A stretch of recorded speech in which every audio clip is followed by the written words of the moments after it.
Hey guys, hope you're all having a great day. So as you just saw, we planted 4 different shrubs at my dad's house. 2 of them were against the back bed, and then 2 of them were against our shed. And I just wanted to talk about what each one of these shrubs were and what their purpose is going to be. So first up is the blue chiffon rose of Sharon. That would be located right here. You can see where its location is in comparison to the other plants that we have over here. So we have a grass here, I have my coneflowers here, and then the vegetable garden is over to the right.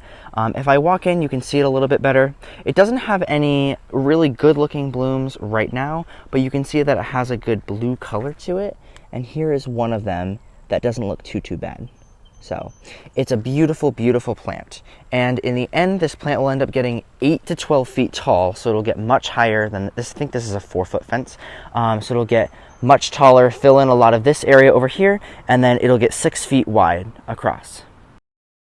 This plant can grow in zones 5 through 9 and is a summer bloomer. So July and August is when you're going to see a lot of the blooms for the Rose of Sharon, just like any other Rose of Sharon. The idea is, you can't actually see it right now, but it'll eventually fill up this kind of section that we have over here. It's not going to be any evergreen interest, but it'll still provide a lot of structure over here, and it's going to be much more of like a tall conical shape. And there's a bunny right next to me. Hi.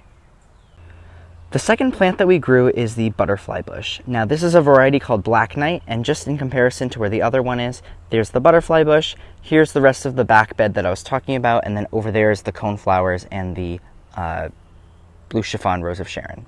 So if I move back over this way, this butterfly bush is going to eventually get 6 to 8 feet tall and then 4 to 6 feet wide. However, we're going to be pruning it so that way it doesn't get too big and have only blooms on the top, since it blooms on new wood. So it'll probably get 6 to 8 feet tall by the end of the season, but every year when it starts off, it's going to be a little bit lower.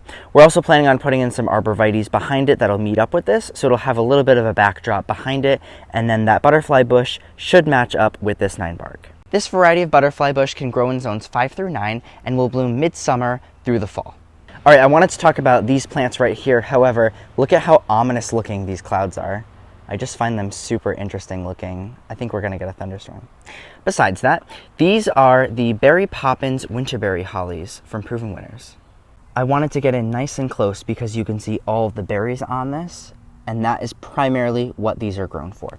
So these 2 bushes, these are both female. These are called Berry Poppins, and the male is called Mr. Poppins. They will get 4 feet tall, 4 feet wide, and these will have beautiful red berries. And that's exactly why I wanted to put them in front of this shed that we have here, because it's a nice neutral brown color. So I think that the red berries are going to stand out really well against this shed. These plants don't look like anything special in the summertime. I don't think they look bad. I just don't think they have anything of super high interest, but it's more so in the wintertime when everything else looks dormant. These are going to have those bright red berries that are also going to provide food for winter animals. It is also very important to mention that these are the female counterparts of this plant, so you do have to get a male plant in order to have these pollinated to get those berries every year.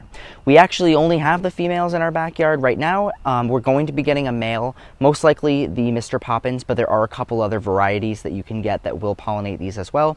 And we're going to find a spot for it somewhere in this back bed, because the plants do have to be within 50 feet of each other in order to pollinate. And the other thing too, just in case you're interested in your own garden, 1 male can pollinate 5 females. That's the same thing for the castle spire and castle wall hollies that we have out in the front, the blue hollies. It works the same way for those.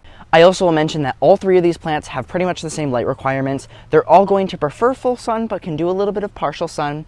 They're in more of a partial sun situation that we have them in right now. However, this pine tree, we did limb up a little bit, and we're going to continue limbing it up so that way we can get more sunlight, especially in the morning hours for this back bed. And that will help everything grow just a lot better. I'm going to link websites down below to where I got all this information from if you want to check out these plants in more detail. But besides that, feel free to let me know any questions that you might have in the comment section down below. Besides that, I hope you guys like this video, and I will see you in the next one.